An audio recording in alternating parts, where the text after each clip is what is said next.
The oldest city of the planet, ভারতবর্ষের সংস্কৃতির প্রাণকেন্দ্র, the spiritual capital of India, Varanasi.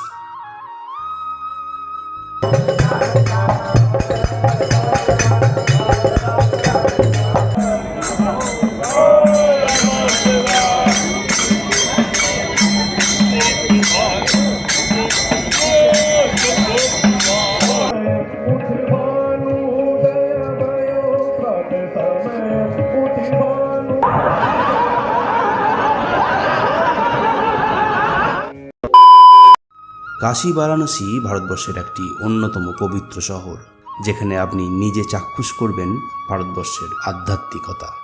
কান পাতলেই শুনতে পাবেন অতীত ভারতের গৌরব। বুক ভরে শ্বাস নেবেন মা গঙ্গার পবিত্র বাতাস। বাবা বিশ্বনাথের দর্শনে জীবনের সমস্ত গ্লানি ধুয়ে মুছে আপনার জীবন হয়ে উঠবে শিবময়। উপলব্ধি করবেন জীবনের মূল মন্ত্র, ত্যাগ, মুক্তি, লিবার্টি। হর হর মহাদেব। তাই আপনি যদি হিন্দু ধর্মে বিশ্বাস করেন, আপনি যদি উপলব্ধি করতে চান আধ্যাত্মিকতার শিহরণ, আপনি যদি ফিরে যেতে চান অতীত ইতিহাসের শিকড়ে, তাহলে অবশ্যই আপনার পরবর্তী ট্রাভেল ডেস্টিনেশন হওয়া উচিত বারাণসী। চলুন আমরা একসঙ্গে দেখে নিই এখানকার বিভিন্ন দর্শনীয় স্থান এবং উপলব্ধি করি স্বয়ং মহাদেবের ত্রিশূলের উপর অবস্থিত কাশী বারাণসী। কিংবদন্তি অনুসারে প্রাচীন সময়ে ৭২,০০০ মন্দির দিয়ে তৈরি হয়েছিল এই কাশী শহর, যার কেন্দ্রে অবস্থিত ছিল দেবাদিদেব মহাদেবের বিশ্বেশ্বর বা বিশ্বনাথ মন্দির। এই মূল মন্দিরকে কেন্দ্র করেই নির্দিষ্ট পর্যায়ে তৈরি হয়েছিল আরও অনেক ছোট বড় মন্দির। গঙ্গার পশ্চিম তীরে অবস্থিত কাশী বিশ্বনাথ মন্দিরের উল্লেখ পাওয়া যায় স্কন্দ পুরাণের কাশীখণ্ডে। যদিও মূল মন্দিরটি বারবার বিদেশি আক্রমণকারীদের হাতে ক্ষতিগ্রস্ত হয়েছে। সর্বশেষ আক্রমণ নেমে আসে ১৬৬৯ সালে সম্রাট ঔরঙ্গজেবের সময়ে।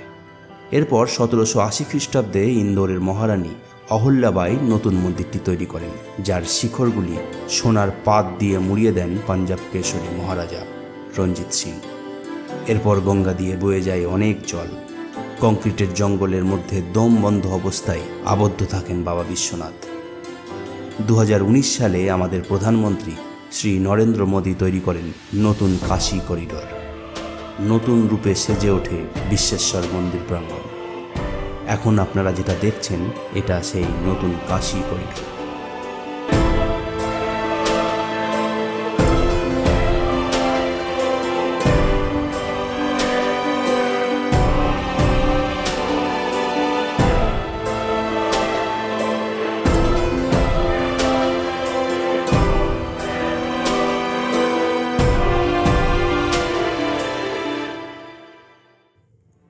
जटाटवी गलज्ज्वल प्रवाह पावितस्थले गलेवलम्बलम्बितं भुजङ्गतुङ्गमालिकं डमड्डमड्डमड्डमड्डमन्निनादवड्डमर्वयं चकारचण्डताण्डवं तनौतु नः शिवः शिवम्। এই মন্দির প্রাঙ্গণেই আপনারা দেখতে পাবেন সেই প্রতীক্ষারত নন্দী মহারাজকে, যিনি যুগ যুগ ধরে বসে আছেন মহাদেবের অপেক্ষায়। কারণ ঠিক এর পাশেই রয়েছে সেই বিতর্কিত জ্ঞানব্যাপী মসজিদ। বারাণসী জাংশনে পৌঁছিয়ে আপনাকে প্রথমেই আসতে হবে গদলিয়া চক, যেখানে থাকবার জন্য আপনি অনেকগুলি ছোট বড় মাপের হোটেল পেয়ে যাবেন। এখান থেকে বাবা বিশ্বনাথের মন্দির এবং বিখ্যাত দশাশ্বমেধ ঘাট দুটোই কিন্তু ওয়াকিং ডিস্ট্যান্স। এই গদলিয়া চক থেকে বিশ্বনাথ মন্দির যাওয়ার রাস্তাটি কিন্তু অত্যন্ত ব্যস্ত রাস্তা। অনবরত হেঁটে যাচ্ছেন অসংখ্য মানুষ। রাস্তার দুপাশে রকমারি জিনিসপত্রের দোকান, কাঁচের চুড়ি, বাবার ডমরু, কাশীর বিখ্যাত ঠান্ডাই, রং বেরঙের শরবত, কাজু বাদাম সহযোগে মাটির ভাঁড়ের লস্যি, বারাণসীর গাল ভর্তি মিষ্টি পান এবং তার সঙ্গে টানা আরিস্কার ক্রিং ক্রিং ক্রিং। এ এক অপূর্ব পরিবেশ। যারা এক্সপ্লোর করতে ভালোবাসেন তাদের কিন্তু একবার এই রাস্তা দিয়ে পায়ে হাঁটা মাস্ট।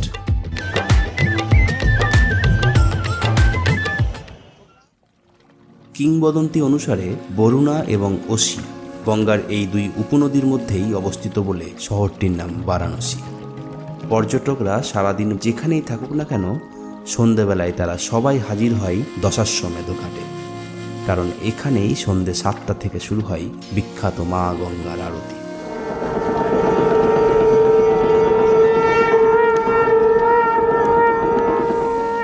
তবে আপনি যদি খুব কাছ থেকে ভালোভাবে আরতি দর্শন করতে চান, তাহলে বিকাল 6টার মধ্যেই কিন্তু আপনাকে ঘাটে হাজির হতে হবে, কারণ এত দর্শনার্থীর ভিড় হয় যে আপনি কল্পনা পর্যন্ত করতে পারবেন না।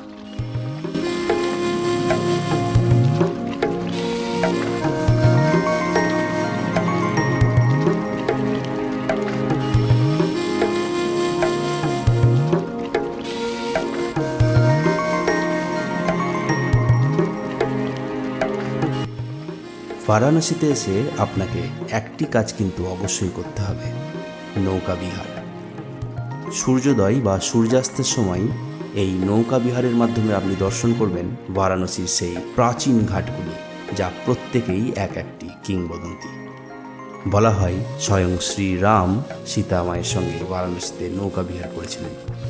দশাশ্বমেধ ঘাট, অশ্বী ঘাট, তুলসী ঘাট বা রাজা হরিশ্চন্দ্র ঘাট, এরকম আরও কত। এই নৌকা বিহারের সময় আপনারা উপলব্ধি করবেন কাশীর প্রাচীনত্ব। পুরো গঙ্গা নদীর পশ্চিম পাড়কে ঘিরে থাকা সেই পুরনো দিনের স্থাপত্য এবং তার থেকেও পুরনো মানুষজনের জীবনশৈলী। আপনার স্মৃতিতে এটি কিন্তু সারা জীবনের জন্য সঙ্গী হয়ে থেকে যাবে। এভাবেই ঘুরতে ঘুরতে আপনি দেখতে পাবেন বিখ্যাত মণিকর্ণিকা ঘাট, যেখানে বারাণসীর বেশিরভাগ শবদেহের দাহ করা হয়। সারাদিনে একবারের জন্যও নাকি এই শ্মশান ঘাটে চিতার আগুন নেভে না। বলা হয় এই পবিত্র মণিকর্ণিকা ঘাটে যেসব মৃতদেহ দাহ করা হয় তাদের সরাসরি মোক্ষ লাভ করে। স্বয়ং মহাদেব এসে মৃতদেহের কানে বলে যান সেই মহামন্ত্র, তারক মন্ত্র। প্রতি মুহূর্তে আপনারা দেখতে পাবেন হয় একটি দল কোনো মৃতদেহ নিয়ে সৎকারের জন্য আসছে, রাম নাম সত্য হ্যায়, রাম নাম সত্য হ্যায়, বা হয়তো শ্মশান ঘাটে দেখতে পাবেন কোনো পুরোহিত কয়েকজনকে নিয়ে কোনো আচার অনুষ্ঠান করছেন। আবার অন্য কোনো দিকে হয়তো কেউ খুব যত্নে প্রিয়জনের চিতায় একটি একটি করে সাজিয়ে দিচ্ছেন কাঠ। আবার কোথাও বা দেখতে পাবেন পুড়ে ছারখার হয়ে যাওয়া নশ্বর শরীরের ছাই থেকে গুটুলি পাকিয়ে উঠে আসছে দলা পাকানো ধোঁয়ার কুণ্ডলী। এমন এক ভয়ঙ্কর সত্যের সঙ্গে আপনি মুখোমুখি হবেন যা নিমেষে ধ্বংস করে দেবে আপনার যত দুঃখ, কষ্ট, রাগ, অভিমান, অহংকার, আমিত্ব। দেবরাজ সেব্যমান পাবনং হৃপঙ্কজং বালয়জ্ঞসূত্রমিন্দু শেখরং কৃপাকরম নারদাদি যোগী বৃন্দ বন্দিতং দিগম্বরং কাশিকাপুরাদিনাথ কাল ভৈরবম ভজে। আমরা এখন দর্শন করতে চলেছি কাল ভৈরব মন্দির। হিন্দু ধর্মে কাল ভৈরব খুবই গুরুত্বপূর্ণ। পৌরাণিক তথ্য অনুযায়ী কাল ভৈরব দেবাদিদেব মহাদেবের রুদ্ররূপ, যিনি সমস্ত কালের ঊর্ধ্বে, মহাকাল, যিনি সমস্ত ভয়ের বিনাশকারী, কাল রুদ্র। কাল ভৈরব কাশী শহর এবং তার অধিবাসীদের রক্ষাকর্তা, প্রোটেক্টর অব কাশী। বলা হয় বারাণসীতে এসে বাবা বিশ্বনাথ দর্শনের সঙ্গে সঙ্গে কাল ভৈরবের দর্শন অতি অবশ্যই করা উচিত। অঘরী এবং তান্ত্রিকদের সাধনার মূল কেন্দ্র বাবা কাল ভৈরবের বাহনকে জানেন? কালো কুকুর।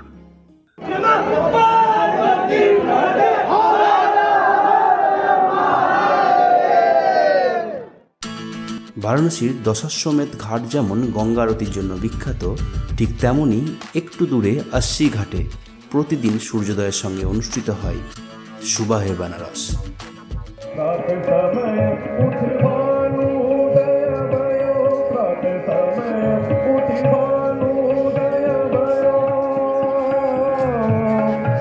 উষা লগ্নের লাল আভায় রাঙানো মা গঙ্গার তীরে খাঁটি ভারতীয় শাস্ত্রীয় সঙ্গীতের অনুষ্ঠান। তার সঙ্গে সঙ্গে যোগাসনের আসর।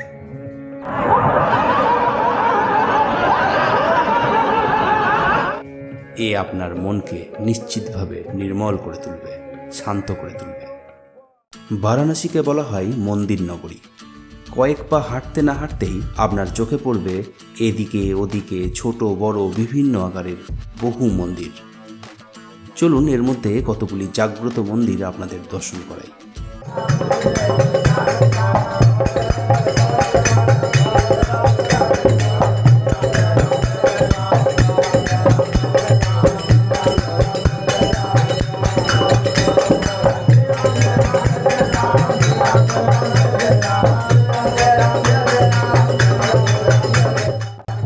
সংকটমোচন মন্দির, যেখানে বজরংবলীর পূজার মাধ্যমে জীবনের সমস্ত সংকট দূর হয় বলে বিশ্বাস করা হয়।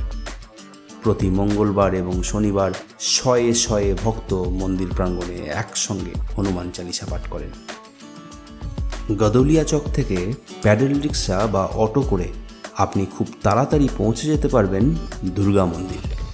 নাটোরের রানী ভবানীর তৈরি এই দুর্গা মন্দিরের পাশেই রয়েছে একটি বড় জলাশয় দুর্গাকুণ্ডু, যা অতীতে মা গঙ্গার সঙ্গে যুক্ত ছিল বলে শোনা যায়। দুর্গা মন্দির থেকে পায়ে হাঁটা দূরত্বে রয়েছে শ্বেতপাথরের তৈরি তুলসী মানস মন্দির। এই মন্দিরের হিস্টোরিক্যাল এবং কালচারাল ইম্পর্টেন্স রয়েছে।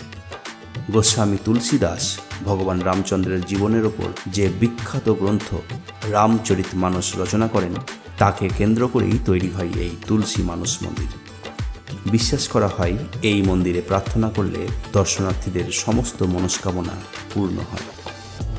এর বাইরেও রয়েছে আরও কত না মন্দির, ত্রিদেব মন্দির, বিশালাক্ষী মন্দির, শ্রীমান মন্দির, এরকম।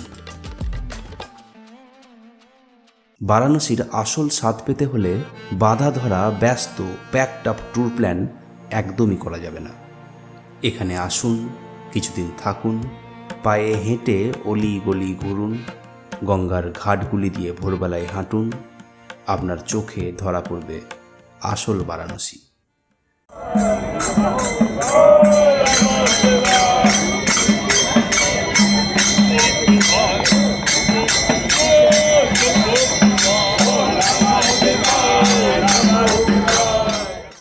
বারাণসী ভ্রমণের শেষে আপনি একজন পর্যটক হিসেবে ওখানে গেলেও ওখানকার অভিজ্ঞতা অন্যান্য জায়গাগুলির থেকে অনেকটা আলাদা হবে। সেটা আপনি নিজেও অনুভব করবেন, যেন টাইম মেশিনে করে পৌঁছে যাবেন 1000 বছর আগের ভারতবর্ষে। পুরনো ঘরবাড়ি, পথঘাট, জীবনযাত্রা, কালচার সব আপনাকে নিয়ে যাবে অতীতে, অনেকটা অতীতে, আর বারবার আপনাকে স্মরণ করাবে অতীতবিহীন বর্তমানের কোনো ভবিষ্যৎ নেই। হর হর মহাদেব।